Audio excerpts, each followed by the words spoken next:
Yes, ma'am. Is the vote by mail different in the different counties? Is that ballot that's different, or is that state?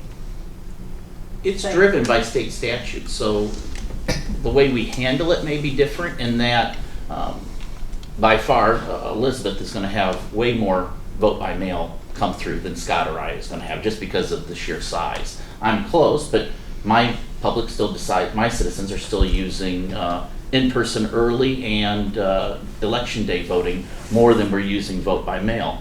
Peoria, on the other hand, has seen vote by mail, I believe, surpass your early voting, hasn't it? Just in 2020 with Just the in 2020? pandemic. So we're back to, with permanent vote by mail, obviously we have seen a huge increase in vote by mail. We have sent out over 15,000 vote by mail ballots in Peoria County. But what I would really like to stress about vote by mail is that no voter is receiving a ballot that has not requested it. Okay, you have to request a vote by mail ballot in order to receive it. And when it leaves our office, it has a unique identifier on it.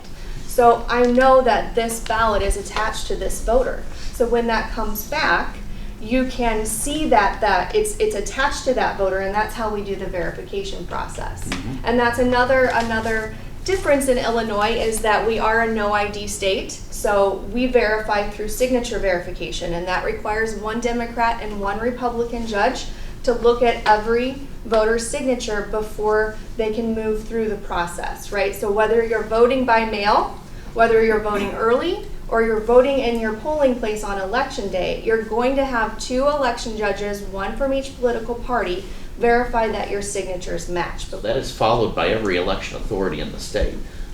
So she mentioned the election judges taking a look, and a group of them taking a look at each signature and verifying them. That's in the statute.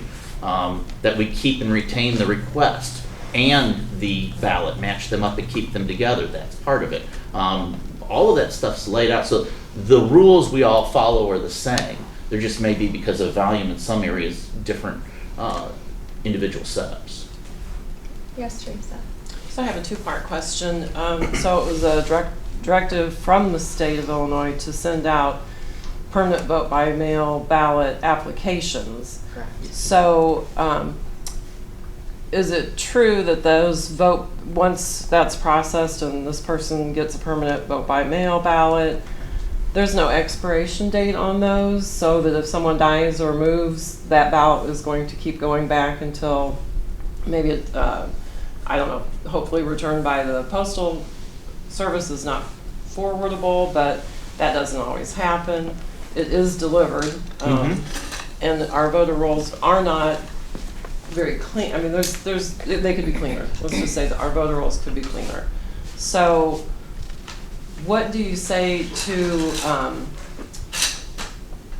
what is needed to fix that, so we're not continuously sending out live ballots to a deceased voter or someone that has moved? And then part two of my question is third parties' involvement with our election, to me and many others, is causing distrust in the process.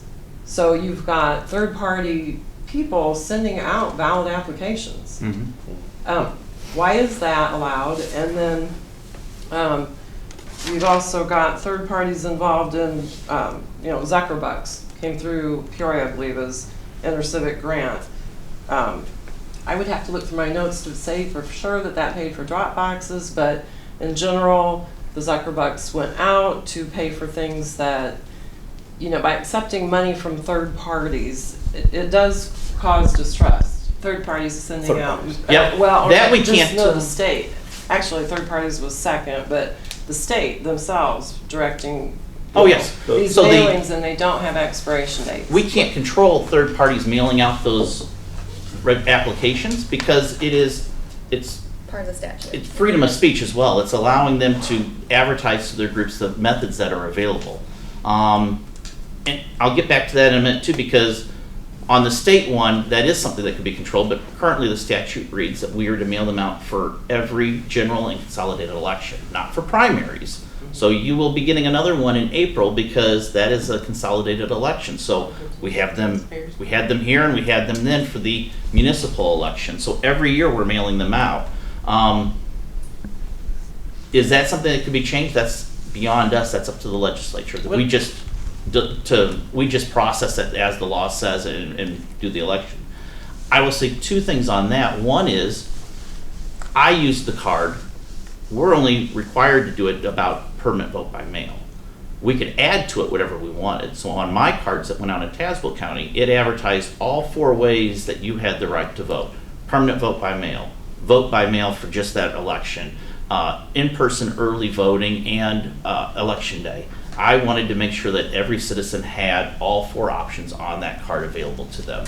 I just thought that that was a way we could do it. Another thing that we've opened up, and this is actually, you talked about the voting rolls, this is actually helping with that as well then, in that we can start cleaning the voting rolls based on official election mail from our office being mailed to the voter.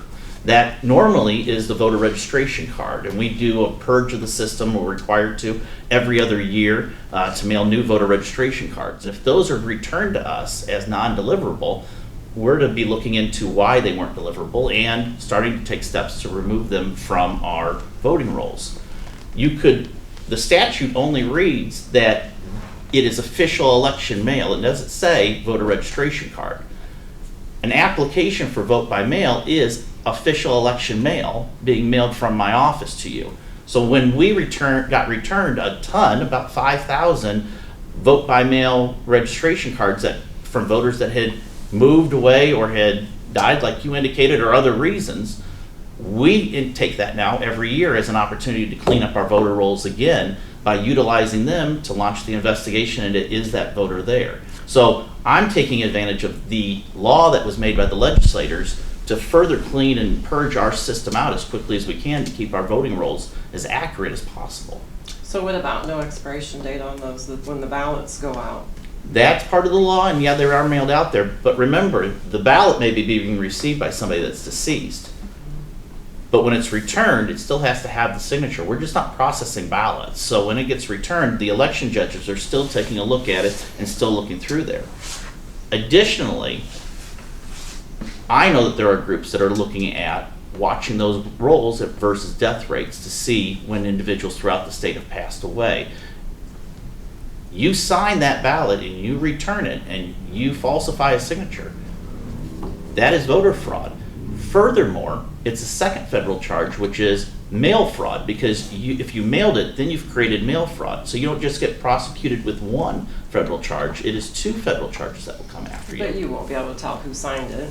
I mean, no one's really going to get pursued with fraud unless it's the spouse of a dead person that signed for their spouse and mailed it back in. Well, that's actually not accurate. In Madison County, there is a current case before Kwame Raoul's desk where in the Democrat primary, they had found ballots that were signed by the same individual repeatedly turned into their office.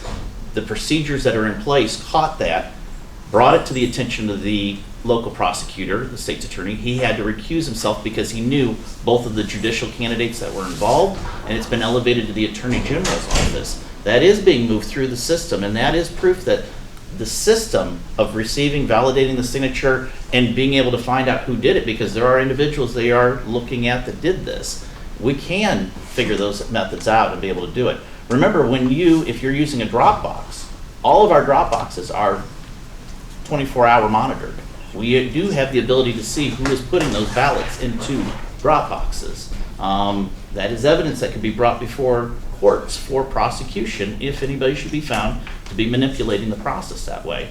In New Jersey's another case, there was one in the 2020 primary where the entire primary was thrown out and had to be rerun before the general election because a New Jersey election official was manipulating the process by stuffing the ballot box.